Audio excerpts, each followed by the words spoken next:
Hey, Dan with 3D Auto Repair. Today we're looking at a Mazda 5. Customer called and said they were having a little bit of a coolant leak, and then all of a sudden driving down the road, the temperature light came on. They noticed the vehicle was running really hot. They pulled over, thought it would be a good idea just to get it towed in, have us inspect it.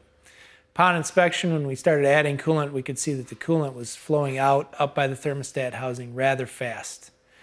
We removed the thermostat housing. This particular housing is plastic, and as you can see from the pictures here, a part of the housing where the gasket would be to keep the housing uptight to the cylinder head had broken, and that is what was allowing the coolant to flow out of there uncontrolled.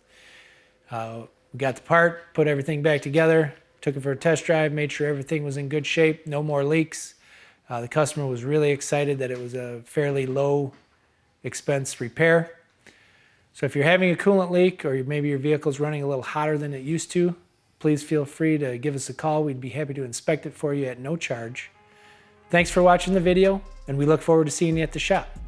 Please share this video so anybody else can get this information.